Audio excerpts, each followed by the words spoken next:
இன்றைய திருப்பலி வாசகங்கள். பொதுக்காலம் 8ஆம் வாரம் புதன்கிழமை. முதல் வாசகம். உங்களை விடுவிக்க கொடுக்கப்பட்ட விலை கிறிஸ்துவின் உயர்மதிப்புள்ள இரத்தமாகும். திருத்தூதர் பேதுரு எழுதிய முதல் திருமுகத்திலிருந்து வாசகம். பிரிவு 1. இறை வார்த்தைகள் 18 முதல் 25 வரை. அன்பிற்குரியவர்களே, உங்கள் மூதாதையரிடமிருந்து வழி வழியாய் வந்த வீணான நடத்தையினின்று உங்களை விடுவிக்க கொடுக்கப்பட்ட விலை என்னவென்று உங்களுக்கு தெரியும். அது பொன்னும் வெள்ளியும் போன்று அழிவுக்கு உட்பட்டது அல்ல, மாறாக மாசு மறுவற்ற ஆட்டுக்குட்டியை போன்ற கிறிஸ்துவின் உயர்மதிப்புள்ள இரத்தமாகும். உலகம் தோன்றும் முன்னரே முன்குறிக்கப்பட்ட அவர் இந்த கடைசி காலத்தில் உங்களுக்காக வெளிப்படுத்தப்பட்டார். அவர் வழியாகத்தான் நீங்கள் கடவுள் மீது நம்பிக்கை கொண்டுள்ளீர்கள். இறந்த அவரை கடவுள் உயிர்த்தெழ செய்து பெருமைப்படுத்தியுள்ளார். இதனால் நீங்கள் கடவுளிடம் நம்பிக்கை கொண்டு அவரை எதிர்நோக்கி இருக்கவே இவ்வாறு செய்தார். உண்மைக்கு கீழ்ப்படிந்து உங்கள் ஆன்மா தூய்மை அடைந்துள்ளதால் நீங்கள் வெளி வேடமற்ற முறையில் சகோதர அன்பு காட்ட முடியும். எனவே நீங்கள் தூய உள்ளத்தோடு ஒருவருக்கொருவர் ஆழ்ந்த அன்பு காட்டுங்கள்.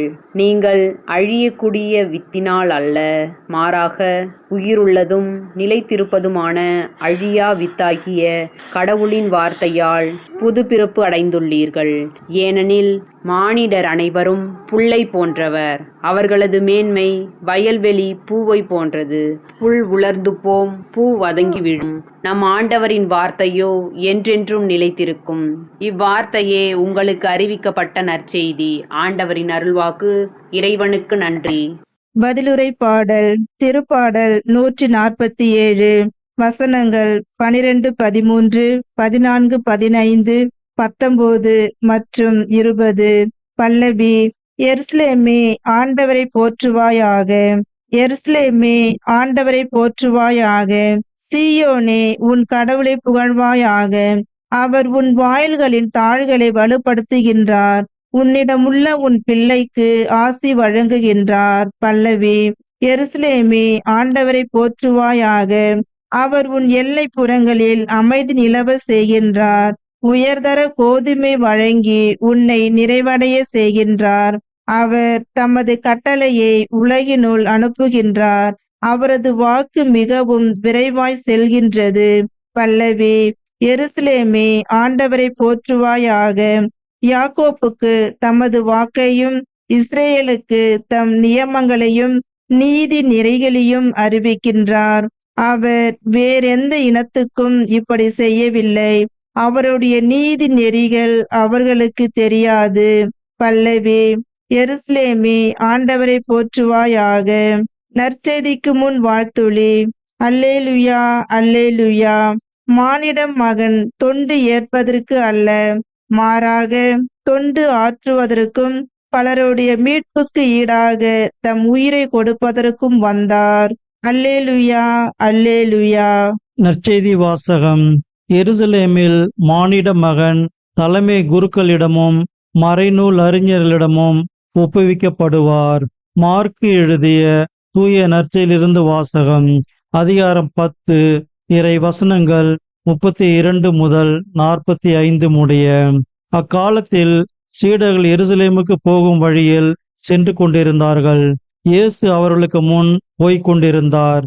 சீடர் திகைப்புற்றிருக்க அவரை பின்பற்றிய ஏனையோர் அச்சம் கொண்டிருந்தனர். அவர் மீண்டும் 12 அழைத்து தமக்கு நிகழ இருப்பவற்றை குறித்து பேசத் தொடங்கினார். அவர், இப்பொழுது நாம் எருசலேமுக்கு செல்கிறோம். மானிட மகன் தலைமை குருக்களிடமும் மறைநூல் அறிஞர்களிடமும் ஒப்புவிக்கப்படுவார். அவர்கள் அவருக்கு மரண தண்டனை விதித்து அவரை பிற இனத்தவரிடம் ஒப்புவிப்பார்கள். அவர்கள் ஏளனம் செய்து அவர் மீது துப்பி சாட்டையால் அடித்து அவரை கொலை செய்வார்கள். 3 நாள்களுக்கு பின் அவர் உயிர்த்தெழுவார் என்று அவர்களிடம் கூறினார். செபதேயுவின் மக்கள் யாக்கோபும் யோவானும் அவரை அணுகி சென்று அவரிடம், போதகரே, நாங்கள் கேட்பதை நீர் எங்களுக்கு செய்ய வேண்டும் என விரும்புகிறோம் என்றார்கள்.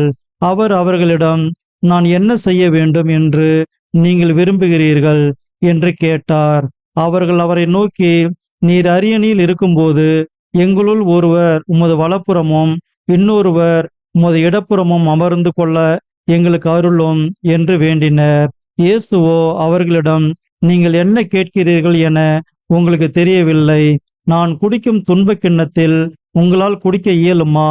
நான் பெரும் திருமுழுக்கை உங்களால் பெற இயலுமா என்று கேட்டார். அவர்கள் அவரிடம் இயலும் என்று சொல்ல, இயேசு அவர்களை நோக்கி, நான் குடிக்கும் கிண்ணத்தில் நீங்கள் குடிப்பீர்கள், நான் பெரும் திருமுழுக்கையும் நீங்கள் பெறுவீர்கள்.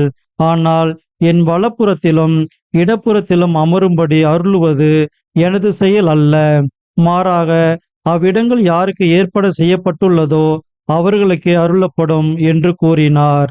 இதை கேட்டுக்கொண்டிருந்த 10 பேரும் யாக்கோபு மீதும் யோவான் மீதும் கோபம் கொள்ளத் தொடங்கினர். இயேசு அவர்களை வரவழைத்து அவர்களிடம், பிற இனத்தவரிடையே தலைவர்கள் என கருதப்படுகிறவர்கள் மக்களை அடக்கி ஆளுகிறார்கள். அவர்களுள் பெரியவர்கள் அவர்கள் மீது தங்கள் அதிகாரத்தை காட்டுகிறார்கள். ஆனால் உங்களிடையே அப்படி இருக்கக்கூடாது. உங்களுள் பெரியவராக இருக்க விரும்புகிறவர் உங்கள் தொண்டராய் இருக்கட்டும். உங்களுள் முதன்மையாக இருக்க விரும்புகிறவர் அனைவருக்கும் பணியாளராக இருக்கட்டும்.